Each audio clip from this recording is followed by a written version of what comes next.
Gila, gila, gila tuan-tuan. Ini semua kerja orang gila tau. Cuba tengok ni. Hai. Anda bayangkan mereka cuba sedaya upaya untuk melumpuhkan terus ekonomi Iran tau.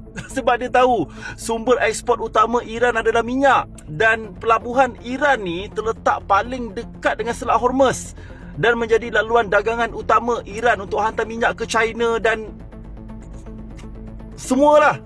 So, tahu apa yang US nak buat? Pertama sekali, dia nak hantar kapal untuk sekat Selat Hormuz, bagi memastikan mana-mana kapal yang lalu keluar bawa minyak daripada Iran ni ditahan. Itu yang pertama. Dan mana-mana kapal yang even bawa minyak daripada Qatar dan Bahrain yang dikenakan charge toll pun, itu pun akan ditahan sekali tuan-tuan. Bermaksud US ni akan jadi blokade yang kedua tau. The second filter after Iran. Yang Iran ni kita faham lah, sebab Selat Hormuz tu milik dia orang, kan? Ya, saya tahu. Walaupun based on UN Convention, kawasan dagangan bebas ni milik semua. Dia tak terhad kepada certain country, but dia ada certain limitation lah. Kerana you boleh baca mana-mana artikel, bukalah ChatGPT ke Google ke.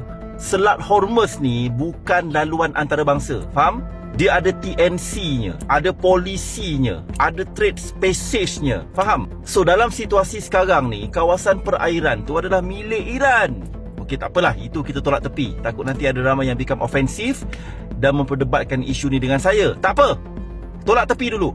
Okeylah, kalau Selat Hormuz ni US claim hak semua, dah apa kejadah aku nak kena kepung pelabuhan pula ni? Cuba tengok pelabuhan. Anda bayangkan pelabuhan Kelang tu kena kepung. Pelabuhan Iskandariah dekat Johor, pelabuhan Singapura kena kepung. Boleh pakai otak tak? Pelabuhan ni memang dah sasar milik negara tu. So consider apa ni tu? Nak tanya ni, apa benda ni? Kalau macam ni tuan-tuan, saya boleh claim apa tau? Tindakan US ni sama sebiji macam Lanon. Minta anda semua tolong komen ramai-ramai dekat posting saya ni, dekat video saya ni. Type apa tau? US Lanon. Engkau lebih teruk daripada Somalia tau. At least Somalia tu dia pergi merompak kapal yang lalu dekat perairan Somalia. Ini engkau datang dekat perairan orang, kau kepung pelabuhan dia. Kau lebih setan daripada Lanon lah. Engkau macam merompak dekat tanah orang tau. Faham tak?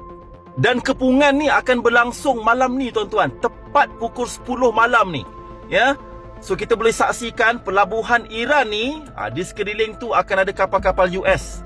Bukan kapal biasa tau. Ini adalah kapal perang dan mungkin melibatkan kapal selam sekali.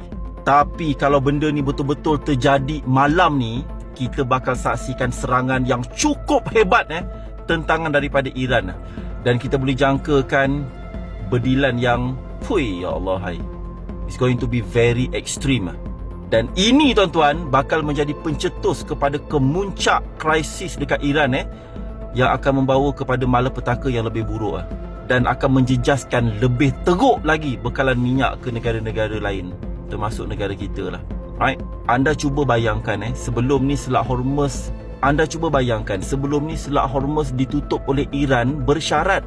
Itu pun bekalan minyak terganggu tau, walaupun laluan kapal Malaysia dibenarkan. Ini kan pula sekarang ni berlaku dual blockade kan. Lepas tu dengan US mengepung lagi pelabuhan Iran, yang sekaligus tuan-tuan akan mengeruhkan lagi situasi Dan saya amat yakin Selat Hormuz bakal menjadi medan perang yang terbesar selepas D-Day ketika Perang Dunia Kedua dulu. Right? Saya tekankan lagi sekali tuan-tuan, apa yang bakal terjadi malam ni pukul 10 lebih teruk daripada apa yang pernah kita saksikan sebelum ni. Dan akan menjejaskan 5 ke 6 kali ganda lebih dahsyat bekalan minyak Yang sedia ada pun dah teruk dah. Ini 6 kali ganda lebih jahanam. Dan kalau benda ni betul-betul terjadi malam ni, minggu depan, kalau anda nak bet dengan saya, dipersilakan. Harga minyak akan naik 40 to 50%. Jangan terpanjat tuan-tuan, harga petrol akan pergi sampai RM6. Harga diesel mungkin RM10 seliter minggu depan. Okay, bye.